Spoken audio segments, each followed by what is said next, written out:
Hey Revolutionaries, I'm excited to bring you this week's episode where I am reviewing and reassessing, yes, my top 10 ways that I'm reinventing myself this year for 2020.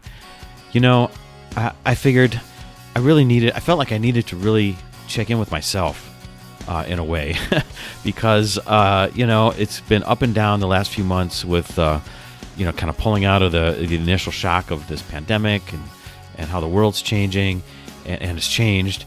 And how we need to deal with it and really reinvent ourselves in a moment now, it seems like, on a day-to-day basis within our personal lives, within business, within the school systems and families and all those kinds of things. I mean, it just seems like every day there's a new type of challenge or a new type of mindset that we need to develop for ourselves. So I thought, maybe I just need to kind of think about my list again and figure out what I'm doing for the second half of the year. So I hope this helps everybody listening out there, do the same, get refocused and figure out, the things you've been doing well at, but maybe you need to pivot a little bit on some things and maybe just get your ass in gear on the other things. So that's what I'm going to be looking at for myself. And also I included here a bonus of a semi-guided, I guess, meditation that I put together for everybody. So something active that you can do with the podcast. You've been listening out there for a while, just trying to keep trying new things. So listen to the end, past the outro bumpers and such, and you will find my semi-guided meditation, and you'll hear it kick off with some saxophone sounds. And give it a try, because I think this is a good way to, especially in these kind of times where things are stressful and changing, it's a way to, process emotion, quiet your mind down, and get some clarity. So let me know what you think. I would really love to understand, what you get out of it and what you think about it. So without further ado, let's get into it. This episode of JimJim's Reinvention Revolution is brought to you by MGS Graphics, a graphics production support firm delivering services to ad agencies, graphic designers, brand managers, retailers, and product manufacturers worldwide. MGS Graphics is not only reinventing, they are revolutionizing graphics production support. So how do they do it? Well, they free up your team to focus on big ideas while MGS Graphics handles the execution. Their skilled experts are ready to jump in when your project load spikes so you can avoid the headaches and extra overhead cost of hiring new staff. Plus, you won't lose out on work opportunities because of delivery and production timelines. Did you know their skilled staff of professionals use the best and most widely used graphics software on the market? And when it comes to project management, MGS Graphics provides the highest level of customer service by assigning you a dedicated project manager. And they use the industry-leading project management software to ensure all communication, deadlines, and deliverables are met. This allows teams and clients to collaborate with each other in real time, no matter where you are around the world. Need more than just production? MGS Graphics also has a fully staffed creative team. Ask about their design services and agency partnerships. So, if you're looking for a partner to accelerate and support your business's growth, go to mgsgraphicspro.com/JJRR for 15% off your first project. 15%? That is revolutionary. Go to mgsgraphicspro.com/JJRR. That's mgsgraphicspro.com/JJRR.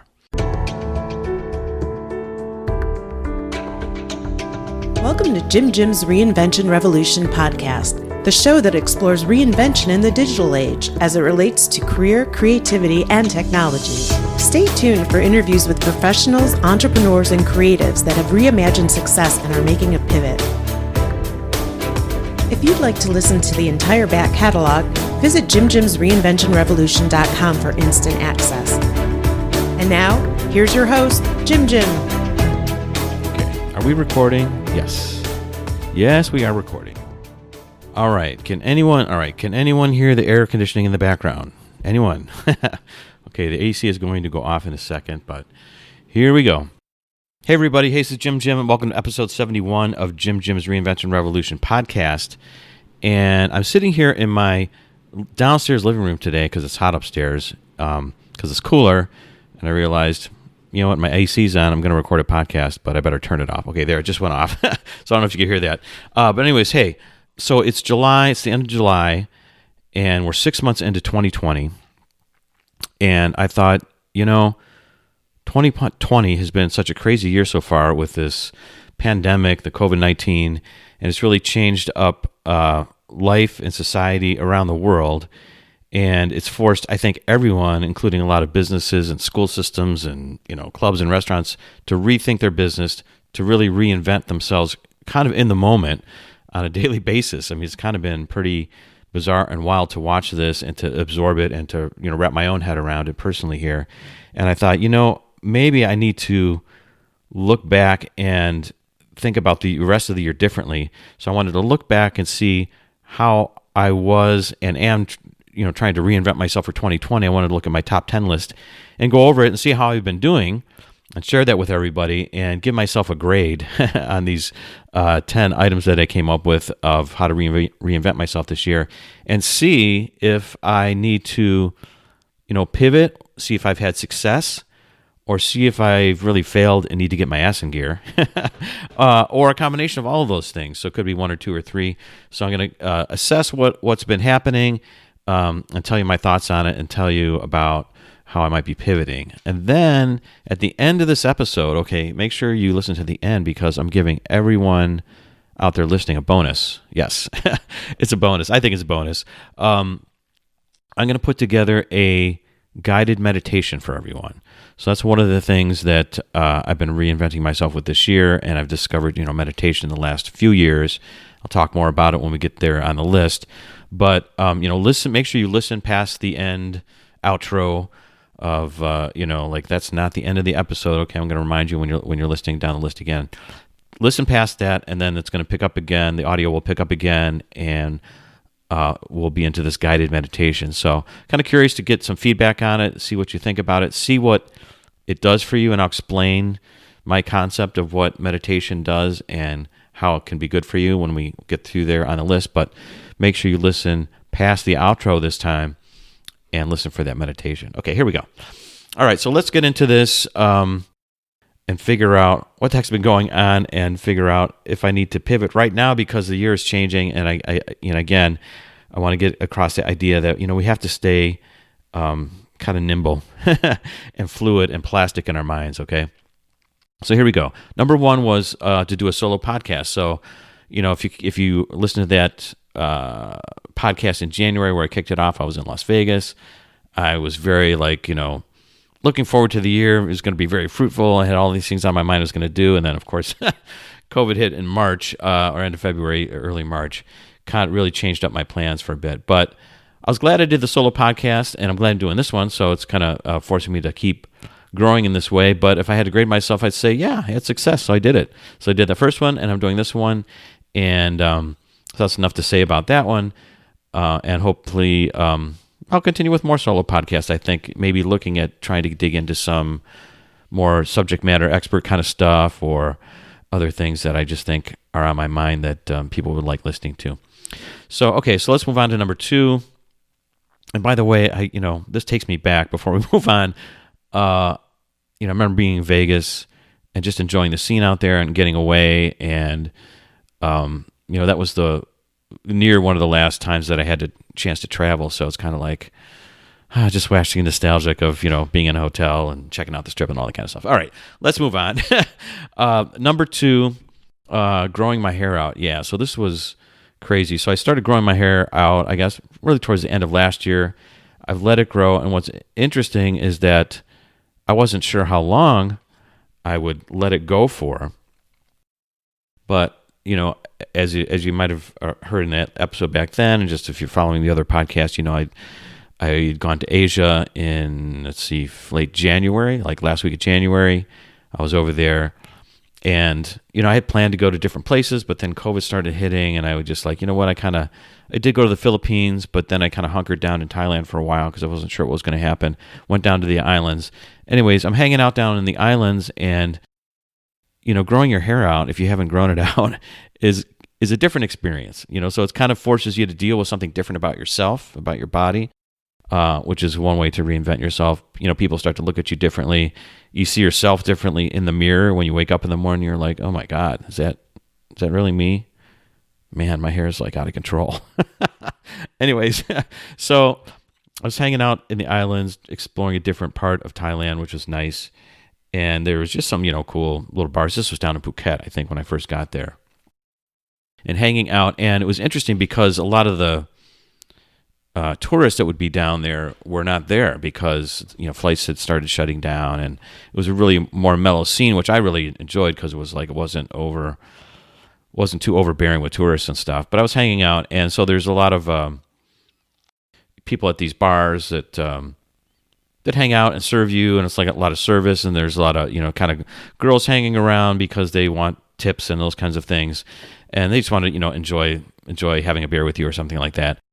And so I'm sitting there, and they were like, I was getting a lot of attention because I was one of the only few people there because there wasn't a lot of tourists, and so they kept looking at my hair because my hair was getting longer, and so one of them had a hair tie. And they started tying up the back of my hair because the wind was blowing. They had these fans. It's super hot, and all the fans are blowing. And so they tied my hair up in this hair tie, and that was the first time that I ever had a ponytail in my hair. So that was a big deal to me in my mind. I'm like, that's funny. I didn't realize my hair was that long enough to even have a ponytail.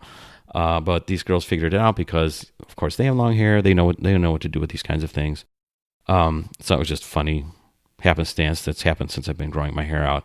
And another funny thing about it is I was thinking, man, my hair's getting way too long. I'm not sure I can really even handle this. And I thought, I'm going to stick with it for, my travel times here. But when I get back in March, I'll probably get it cut. And so I get back in March. I get back like around March 5th. The world shuts down like March 12th or 13th or something like that. And I can't go anywhere to get my hair cut. So for the next month, at least 4 or 5 weeks, there's literally everything is shut down. You can't go anywhere. There's nowhere. Nobody is out there to cut your hair. I mean, I guess you could find a friend to do it for you, but I figured, well, maybe it's a sign that I should continue growing my hair and let it go. And so I have. So it's growing much longer now. It's a bigger ponytail on the back, which I kind of have to put it up because otherwise it just gets in the way of everything. But I think it makes a little more, makes a little more sense, I think, the way it looks now, because it's just been able to grow out. So anyways, that's number 2. I'm just going to let it go for now. And now I don't even want to get it cut. But before I was really like objecting to it. Now I've kind of accepted it, I think, so in my mind. But so going to keep it long for a while, probably through the end of the year. And then maybe that'll be the way I reinvent myself next year, maybe by cutting my hair. We'll see. Anyways, all right. Number 3, more extended slow travel. So this is a funky one here. So, this was in January when I put this down. So I've had some success. So I did go to Asia. But I feel also that I need to pivot a little bit on this one. So I'll explain why here in a second. So, after Vegas, came back home, then popped out to Asia, was in the Philippines for about 10 days. Or I think it was 10 days? No, maybe shorter this time around. Maybe it's 5 or 6 days. Back to Thailand. I was going to go to Vietnam, but the virus thing has started popping up, and I kind of got a little bit nervous, and Vietnam would have been a new place for me. And so I kind of just hunkered down at Thailand for a while. Maybe looking back on it, maybe I should have just gone to Vietnam since they didn't have many cases there. I think they still don't. But a couple things happened on the travel tip. Like by the time I got back, obviously the world shut down.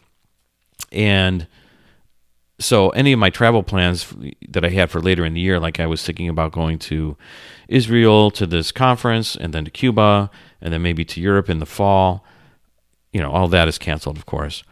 But in the meantime, my passport is getting close to expiring, excuse me. And I knew that. I knew it actually expires in January 2021. But I thought, I'll go to Asia, get back, I'll renew it right when I get back. No big deal. 10 more years of travel. But everything shut down. And I don't know if people realize this out there, that when the shutdown happened, the State Department, the U.S. State Department shut down. And so I could not get my passport renewed right when I got back. And it's the State Department stayed closed in terms of processing passports. Easy to say, processing passports. I think until just recently here in July, in the earlier part of July. So actually this week, I'm going to try to call whoever I need to call and check out the State Department and see if I can actually submit my passport to get renewed. And I hear they're really backed up, so it might be 2 or 3 months before I get it returned.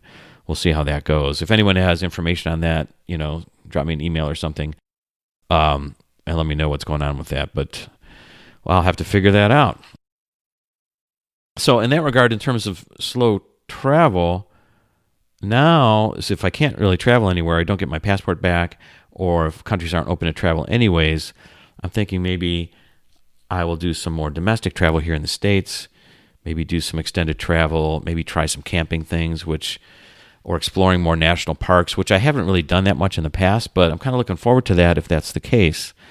So that's one way that I think I might be pivoting, and that might mean buying a new car, a different type of car. So I have a little sports car, a little Volkswagen that I drive.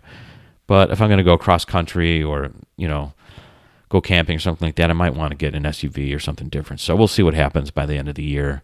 I'll make that decision. But so that's one that, some success, but I think I got to pivot as well. All right. Number 4, attend a new conference, a new business conference or tech conference or a conference around a passion. So, okay, that one, I had some things on my list, but it's been a fail so far. And I feel like I have to get my ass in gear and really pivot, because I had some things on my list that, I wanted to go to this tech conference in Israel. That didn't happen. That was going to be in June. I was thinking about going to the Nomad Summit in Bansko. Of course, that got canceled. And I really haven't been excited to attend any conferences online. A lot of the conferences and things I wanted to explore and learn have moved online or are moving online or have been pushed off to later in the year. And I just haven't been motivated to dig in and check them out. But I think I should at least attend one type of online conference, just because I haven't done it, to see if I like it, to see how it works out, to see if I can still connect with people the same way, if I still see if I get the same value out of it in terms of the presentations or classes they might offer. So I really need to get on it. So I'm going to give myself a self-assessment of kind of a fail. I need to get my ass in gear and pivot to this online world of attendance. So we'll see how it goes. All right. Number 5, expand new venture investing. Let me grab a sip of coffee here. Hold on. Okay. This one has been interesting. So at the end of last year, I started kind of experimenting with venture investing. So I made my first quote angel investment. And for people that don't understand what that is, that's just there's ways to invest in companies that are still private. So it's private equity. I guess you could call it that as well. But they're ventures, meaning they're businesses that are trying to create new products and services. Venture capital backed kind of situations. And if they're not working with large venture capital people yet, later rounds, the early rounds usually are called angel investment rounds. So smaller dollar amounts, basically, I think is maybe what the distinction is there. But anyways, it's interesting to me because I like trying to find new technologies and understand new kind of value equations for new businesses that are starting. And so I did that first investment last year with one particular investment company that was based out of Israel. Since that particular conference didn't happen, I didn't get to go there. I joined a different type of angel organization called Angel List. So I don't know if anyone's heard of that. I think it's fairly popular in the VC world or the angel investing world. And it's been kind of interesting. So I did make one new investment in with the Angel List people. It's a company that is kind of a mobile, business efficiency communication type of company. So it's basically where you are able to manage your business from your mobile phone, in your by whatever's in your pocket, basically, and but do all kinds of business functions like schedule all your people, schedule workflows. Obviously, you can do customer service on the phone, but it's really more about the back end services for the business. So a lot of scheduling functions, meetings, group chats, that kind of stuff. So I thought, this is where the world's moving in terms of mobile and in terms of having local dashboards on your phone and being able to work efficiently, especially maybe even remotely these days. So thought it was an interesting company. Of course, it's just an idea. I mean, the company's got to execute and stuff, but that was my first investment with the AngelList folks. So pretty interesting. Also on the investment tip here, just because I like investing, exploring it. I don't know if everyone out there is hip to what's going on with SPACs. So SPACs, so special purpose acquisition companies. I thought I'd throw this in because it's a new thing that I've been checking out lately. And actually, I knew about these things, going back 20 years, like back in 1994 or 5 probably. I was working for General Motors back then, but we were working with a small company that was developing some plastic optical fiber technology. And they were a small company that was going to do this special purpose acquisition technique to go public on one of the public markets on the NASDAQ. And at that time, SPACs, I think, were seen as, maybe a little sketchier. Like, yes, this technique is legal, but it wasn't very popular, I would say, just conceptually out there. So the IPO was still reigning as the way to take a company public onto the markets. So IPO is initial public offering, and that's a way, where investment banks get together and they find investors to, basically invest in this company and bring it to the public markets. The SPAC is a way to do that where you actually create an IPO kind of on the down low or in a generic, general way where it's just like, hey, I'm going to put this out there, JimJim's IPO. But the concept of the IPO company, it's a special purpose acquisition company where the intent is to acquire another company. So I put something on the public markets. I get my buddies together that just happen to have a bunch of cash, so I don't have to go raising cash and I don't have to promote it and all this kind of stuff. And I just put something on the market. But it's basically a placeholder for a company or a company that's got a cool idea that I want to acquire and pull onto the public market. So that's what's happening these days, and they're called SPACs. And they're kind of taking the place, in a way, of IPOs. So I think the people that are, especially kind of in the tech world, that are strategic and they think like, hey, I don't want to pay the price and the cost of an IPO. And some of the recent IPOs have failed. There have been too much hype with them.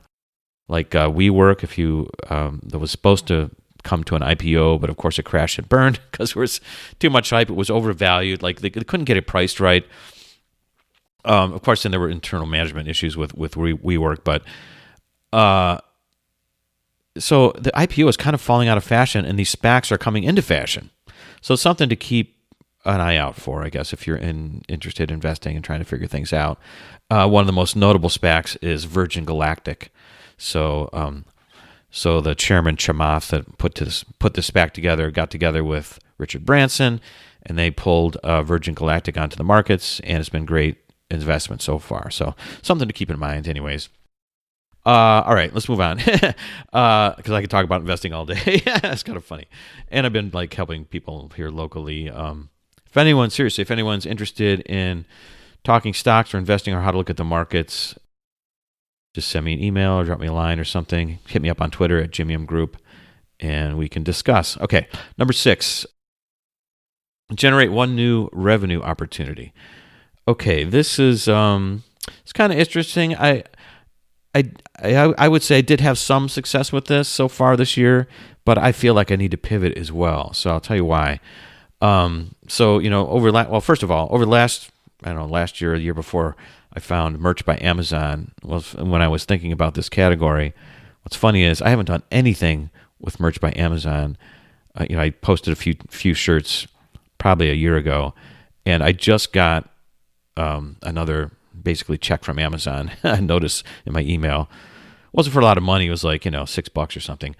But this just kind of puts a smile on my face that something I put some effort on over a year ago, haven't even thought about it once, still on occasion spins off some money. A little revenue stream to me. So it just keeps me motivated to kind of keep investigating and exploring and experimenting with these types of things. So this past year, I was working on, well, at the end of last year, I was working on this deal that came to fruition earlier this year, so January, February, in that time frame, where it was a different type of approach for me in terms of just selling time for money with my consulting. So it's more kind of I made a deal. I connected, kind of with this one party with one of the companies that's been my longtime customer. And so I kind of made it more of a commission style relationship. And that was cool. It worked for a while, and I think everybody got a good value out of it. So I was pleased with that. It was something new for me, and maybe I'll do more of that. Maybe I won't. We'll see how the rest of the year works out, or how I'm thinking about things going forward. This is where I think I need to pivot. So that worked out, but it's still kind of intensive to put the deal together, and then you have to monitor the deal and to make sure you get paid, of course. So I'm not sure that that's the right way, but I'm glad I tried it and understand how to do those things better now.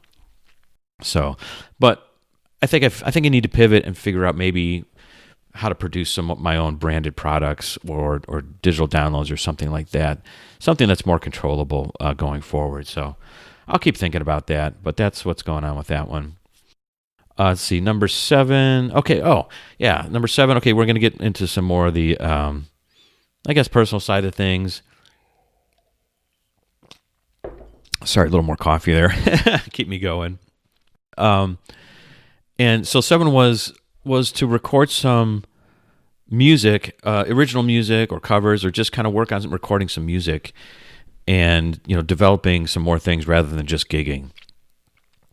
And so this one, surprisingly, because I didn't really, in my mind, focus on it like overtly, like consciously that much, although just putting it down in January.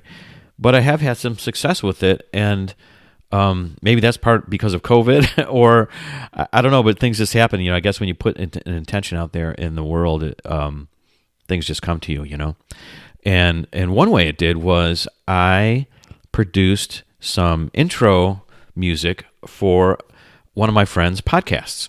So he was developing a new podcast, and I want to make sure I get this right. So let me find his what the name of this podcast is. I don't want to screw it up.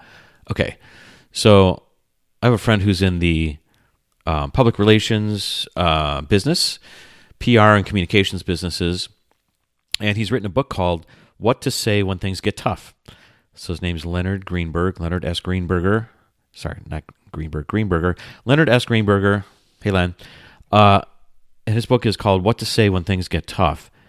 And he wanted to produce a podcast around that using the same title as the book. So his podcast is called What to Say When Things Get Tough.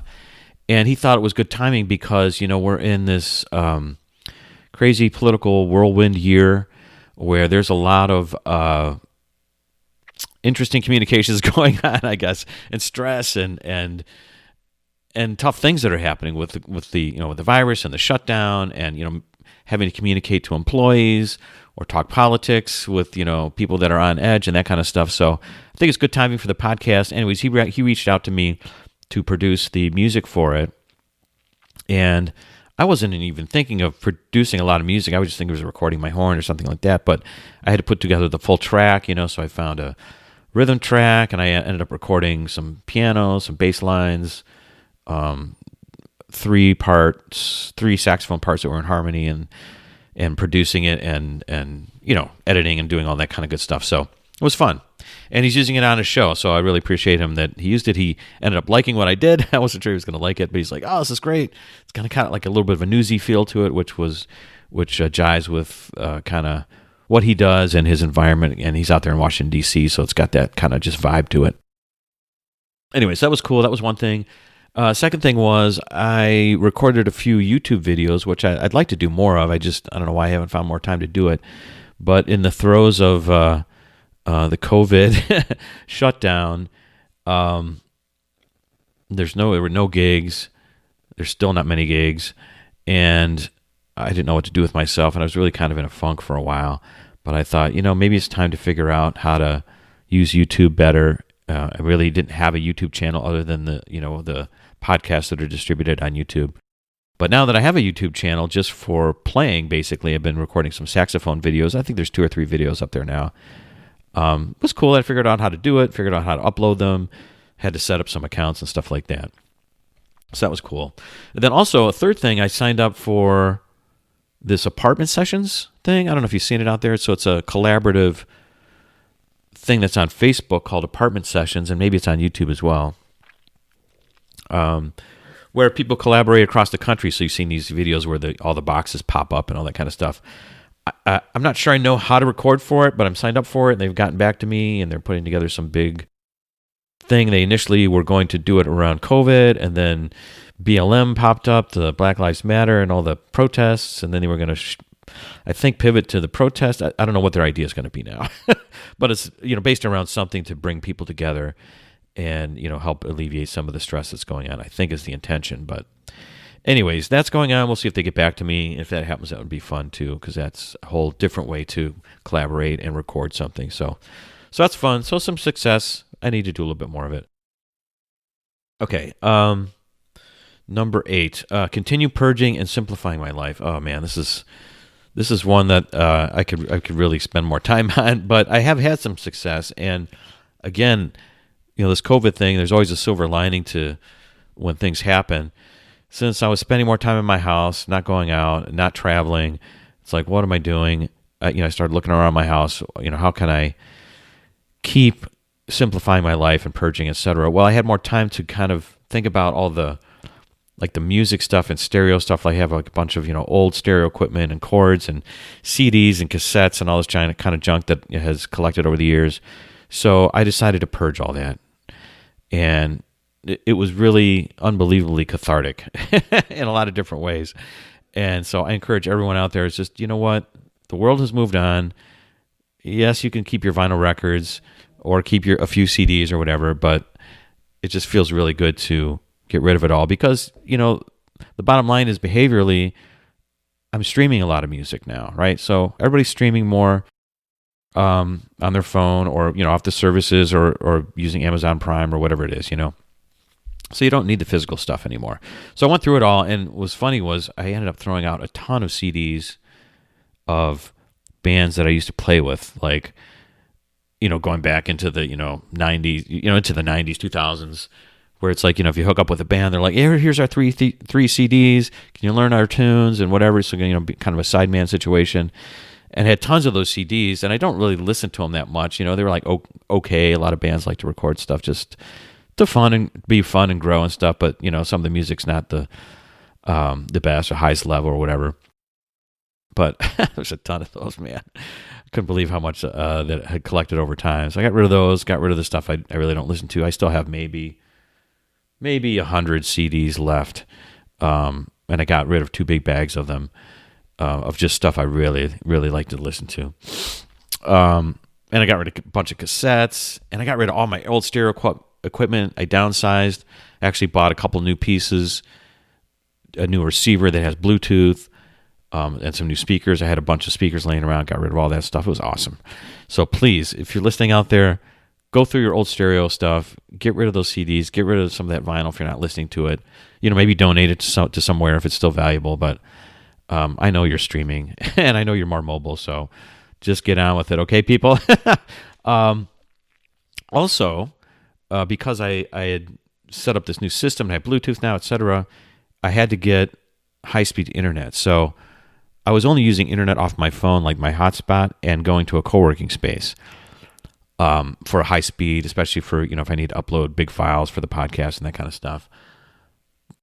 But because I'm spending more time at home, it's like, I broke down, all right, fine, I'll get high-speed internet back at home. I haven't had it here for about 6 years now, and I still don't have any cable. But because I have high-speed internet, I am an Amazon Prime member, so I get to stream some things, which is kind of cool. So I discovered, streaming on TV a little bit, which is cool. But I had this Alexa Echo. Oh, shoot, I said her name. Alexa, stop. Okay. Anyways, I have this Echo Dot at home that I wasn't using, but I plugged it in, and now I'm really realizing the benefits of having this smart speaker thingamajig around. So that's pretty cool too. Anyways, so a little upside there, silver lining for during these COVID times. But man, it is so cathartic and lightening to really keep getting rid of stuff. So I will continue to do that. All right. 9. Okay, learn more, expand meditation practice. Okay. So yeah, this is another, this is kind of an interesting one for me because I think this hits all 3. So I've had some success, so I've continued meditating. I feel like I need to pivot though, but I also feel like to get my ass in gear. So this hits all 3 in terms of how I would assess myself so far. So back in January, I remember I was in Vegas and meditating. It was really cool. I had just some nice, quiet, sort of sabbatical time to myself, and I was meditating every day, and I was up to 16 minutes, which is, harder than it sounds, I would say. And now I'm up to 18 minutes, so I've increased that a little bit. I'm not doing it as regularly as I was doing back then, but like I said, that's the ass-kicking part. I need to get back into it more regularly, but also pivot a little bit in terms of maybe do some more reading and research about it, just to continue learning maybe different approaches or different techniques. And one thing that really, if for people out there that might not understand, the value or what meditation can do for you, I just watched this really cool, kind of, I guess it was a documentary. I'm going to try to find what the name of it is here. I got it pulled up here. Hold on, I'll find it here. Okay, yeah. It's called Emotion 2.0. So it's about your emotions, your emotions. So imagine a world where the trapped emotions, fears, anxieties, and unprocessed life experiences we hold in our bodies are the source of everything that ails us. So think about that. That's the world we live in. Now imagine a world where everything is manifesting from their heart and the perfect creation that's inside of each of us.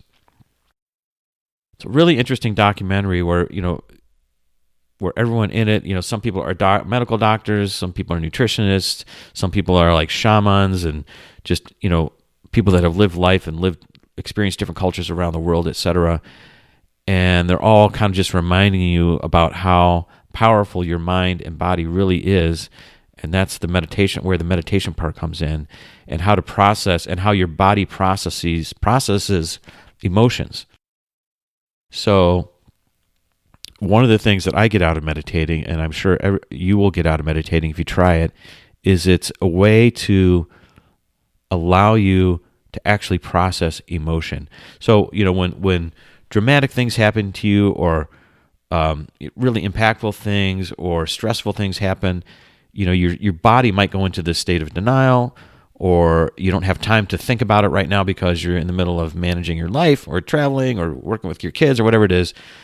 We don't always just process things on the spot.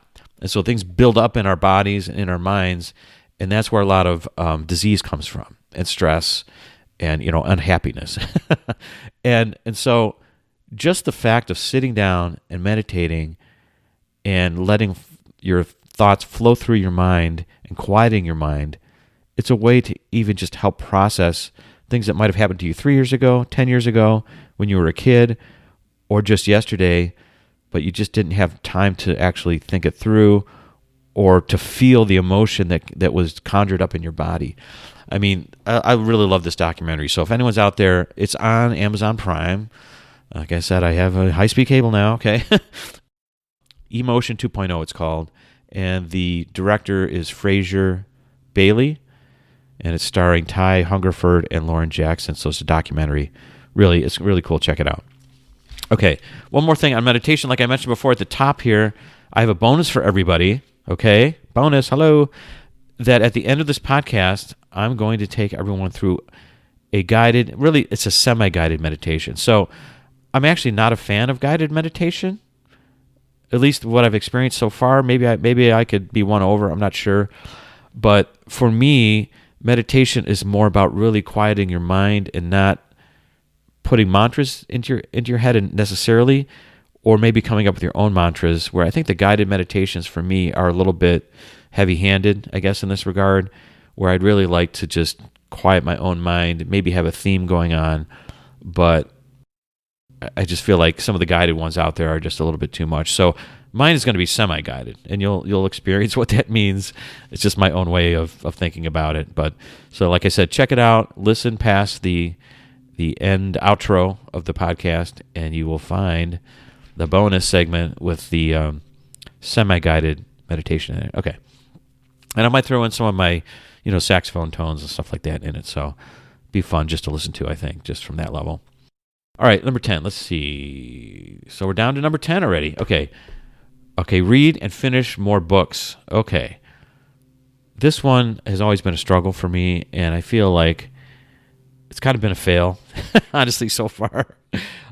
I mean, a little success, but I haven't finished the books that I mentioned I was going to try to finish in January. So I mentioned the Conscious Millionaire book by J.V. Crum and The Circle by Dave Eggers. I haven't finished either of them. This is pathetic of me, really. But I feel like I can blame a little bit of it on COVID, because when I got back in March, I mean, April, May, I was kind of a basket case. I was really just kind of down for a while, just trying to figure out how to restructure my year. What am I going to do? And not being able to go out, no gigs. I mean, everything I was building my life around, all of a sudden I really couldn't do. And so that was a struggle. I mean, luckily, wasn't a financial struggle for me, which is, probably even worse. And, I didn't get sick either, so it wasn't a health struggle. But it's just, man, when your life gets turned upside down, it's like, what do I do now? I wasn't motivated to read a book. I wasn't motivated to do anything. Just laid on the couch a lot. Anyways, thank God I'm out of that phase of all of this. But I need to get my button gear on this. Maybe pivot a little, but I'll tell you a funny story about The Circle, the Dave Eggers book. Okay, before I move on and get out of here, is I took it with me, and it was this book about kind of the new techie world. And so I was really, I got through it's 500 pages, and I got through 300 pages so far. So about 60%? Okay, something like that. But I took it with me to Asia because I like reading, if I'm on the planes and traveling, stuff like that. It's a good way to spend some time, is just reading or listening to podcasts. So I was reading it, but on the way back, okay, so it was crazy. When I got over there, my return flight, by the first week I was there, I got there late January, early February, my return flight was just canceled outright, because they started canceling all flights in and out of Asia because of the virus. And I'm like, okay, well, I'm not going to worry about it. I'll find a return flight. I'll go the other way around the world on the way back. I'll figure it out. But you literally could not book anything with United, because you couldn't even get into the website. Everybody was trying to rebook everything. And then if you did get into the website to try to rebook something, all flights going through Tokyo, like there was nothing going through anywhere that was close to China or Singapore, any of those places. The normal flight would have been, $800, $1,200. They were like $6,000 for coach. And I'm like, yeah, I'm not buying a $6,000 flight right now. So it was totally ridiculous. Anyway, so I ended up buying a flight on Emirates and going through Dubai, which I'd never been through that flight path before. So I was a little bit nervous, but I'm like, well, let me do this, stay away from Asia, at least for now. And then I came back through Boston, etc. But while I'm booking the flight, it gave me a chance to upgrade the flight, okay? And so I'm like, oh, well, it doesn't look like that expensive to upgrade the flight to business class. So it was like an extra $1,000 or something like that at that time for the leg from Dubai to Boston, okay? So I'm like, let me do that, because I was starting to kind of freak out. Like, I'm going to be in these planes. I'm going to be close to people. I mean, I had a mask with me, but I'm like, I don't know. I was just starting to freak out. I'm like, all right, I'm buying the upgrade. This is why I worked my whole life. I'll spend some money on this, kind of luxury stuff, which is really not me. But okay, so I buy the upgrade, and you know what? If you've ever flown Emirates, it's a different world. Okay, they actually have first class on their planes, and their business class is better than any business or first class that you would see in the States. And even though they're not even their highest class. I mean, it's just, Emirates is kind of on a different level when it comes to luxury or flight experience or whatever. So anyways, I get on there, and it's got the fold back seats, and they brought out these crazy, I guess, seat pads. So I'm sitting in this beautiful leather recliner seat in this business class section. I have my own TV and all that kind of stuff, and they give you a special welcome gift pack that had like luxury Bulgari like cologne and aftershave. I mean, all kinds of crazy stuff is really over the top. Anyways, the stewardess comes out and says, "Hey, sir, would you like this extra pad thing?" I'm like, "I don't even know what you're asking me. What are you holding?" And she's like, "Oh, this goes on your seat if you'd like some extra cushioning." And she's like, "It really will. You'll be more comfortable." I'm like, "Okay, sure, why not? I'll try it." Anyways, it was this full length, like 2 or 3 inch thick pad that you sit down on the full length of the seat. I mean, it was just like, the seat is beautiful already. Why do I need this extra pad? And I put it down. I'm like, oh, it is nice. Yeah. So it was just like, it was crazy. But what was funny about it is, I'm trying to store all the stuff I have with me, and I have like, some little snacks and my book, etc. Anyways, I put the book by my side because this pad was there. The book kind of fell under the pad, and I kind of forgot the book was there. Anyway, so I was kind of, you can like use the remote control and make it like a lay flat thing or pull it up or whatever. And they had beautiful food to eat. Oh, it was incredible. It was awesome. But anyways, so I kept pulling the seat up and back, and it was like a 14-hour flight. Anyways, at the end of the flight, I realized, oh my gosh, where's my book? Somehow I lost my book. I couldn't figure out where it was. And then, you have to pull your seat up to, because you're going to land soon or whatever. So pull your seat all the way up, which hadn't been up the whole flight, really. And I realized the book had fallen in the cracks between the seat, kind of, and the armrest, etc. It was like way down, wedged in there. And because I was going up and down a lot and then finally moving up to get off the plane, it totally kind of like crushed and shredded the book. Now, this was like a new book that I just bought basically for the trip. So like I kind of ripped the book out of where it was so I could kind of close the seat properly, and the whole thing was just like frickin' destroyed. I was kind of chuckling at myself.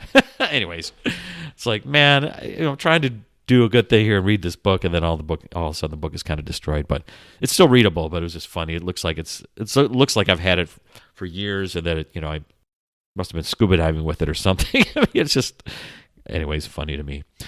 Maybe not to you. Okay, sorry. Anyways, all right. Well, that's all I got. Okay, so that's the top 10, folks. That's what's going on. I figured, like, really felt like I needed to kind of check in with these things for myself, get myself refocused, figure out what I need to pivot on, figure out where I need to get my butt in gear, because I felt like I had just 6 weeks of just wrapping my head around the virus and how life is going to be and what do I need to do, and feeling sorry for myself a little bit. You get to do a little bit of that in life, but after a few weeks, it's like, okay, it's time to move on and process all that emotion, get back into life. So that's what I'm doing. That's all I got today. Again, stay tuned after the outro for the meditation. So now I have to go record it. So I'm not sure what it's going to be. I might throw some of the mantras or things that I tell myself in there. It's not going to be very long, maybe 3 minutes, maybe 5 minutes. I'll figure out what it's going to be. And I might throw in a couple tones from my saxophone for everyone to focus on, which I will explain at the beginning of the meditation. So it's going to be semi-guided, but it's going to be a few minutes of silence there, because that's the point. You want to be silent and you want to concentrate and push some thoughts out of your mind, and if they come in, you just let them flow right out, So stay tuned for that. Thank you for listening to JimJim's Reinvention Revolution podcast. If you want to hear more, join our mailing list at JimJim'sReinventionRevolution.com. See you next time, and remember, the revolution has just begun. So dig in, embrace the process of reinvention, and start realizing the success you've always dreamed of. Hey, revolutionaries, if you enjoyed today's episode and today's guest, let them know by commenting on their Facebook page, finding their Twitter handle or Instagram feed, and letting them know you heard them on JimJim's Reinvention Revolution podcast, and tell them what you got out of the episode, what you really liked, or how they inspired you. I know they would get a kick out of it, and will help others find the same value that you found.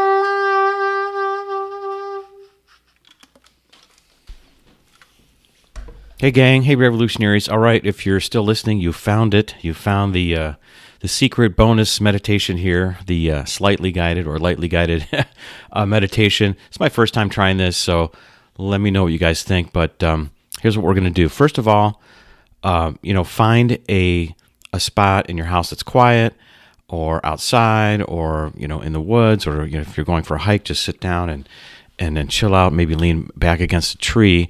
But what you want to do is maybe have your legs crossed in the lotus position or knees bent, and just, have it be a comfortable position, but not super relaxed. So you want to sit up straight and kind of at attention. So, meditation you can think of is an active process rather than a passive process.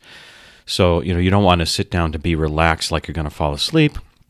You want to be focused, and that you're going to, actively listen, tap down your thoughts, or let thoughts flow through as they come through your mind without fixating on them. Okay, so that's kind of the idea.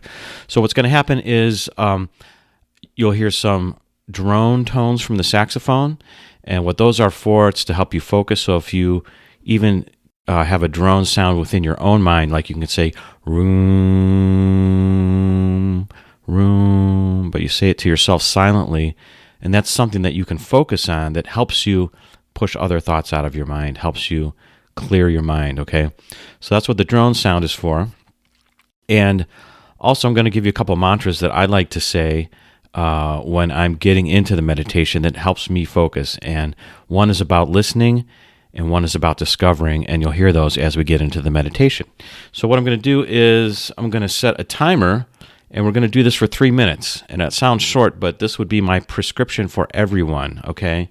Especially if you haven't meditated before, this is what I tell newbies that are getting into it, is you want to meditate for 3 minutes, 3 minutes only. So you want to feel kind of like, under promise to yourself and over deliver to yourself, okay? So do it for a short time, because it might be harder than you think to kind of really clear your mind and stay present.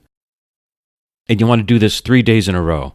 So this helps create a behavior pattern change, but also it helps you feel the actual positive effects. So if you do it once, you might feel a little bit of something, but if you start to do it day to day, back to back, you really start to get the idea, you'll get the feeling of, oh, I see how this helps me, okay?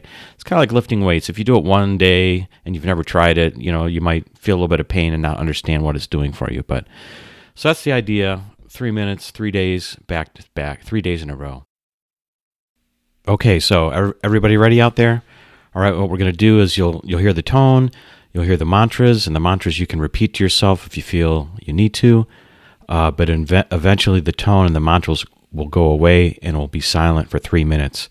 Okay, so that's your opportunity you can listen to that tone in your head, imagine it, or repeat those mantras, or just really be quiet and listen and discover. Okay. Oh, and I will bring you out of it at the end. So let's close our eyes, settle in. Here we go. I'm going to put that tone on, and we'll get into it. So we'll listen to the tone for a second, and then I'll say a few words, and then we'll start our 3 minutes. Okay, here we go.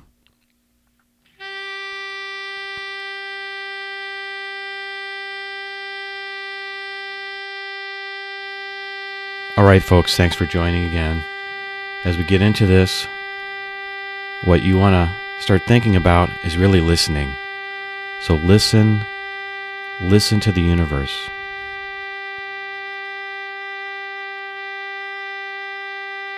Quiet down and listen to the universe.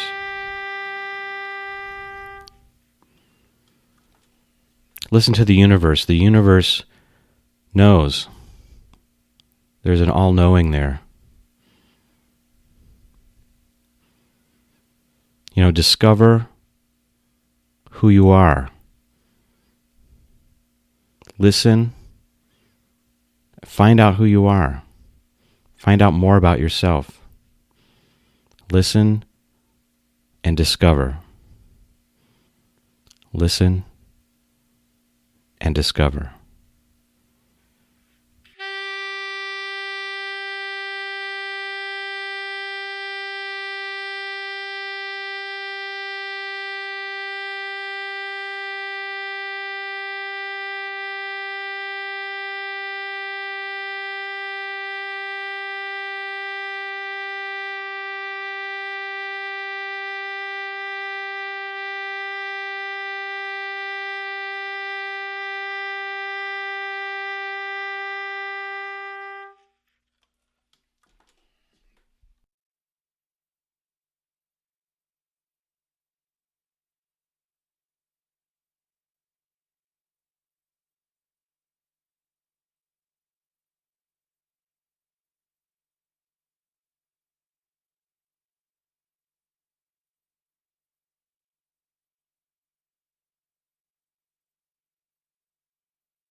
All right, 3 minutes is up, gang. You can open your eyes. Be careful if you don't stand up too fast, okay? You might get a little dizzy. But thanks for joining me. Hopefully this helped you kind of focus, and you'll have more purpose for yourself the rest of the day. And if you continue to do it in consecutive days, hopefully that feeling will continue. So thanks a lot.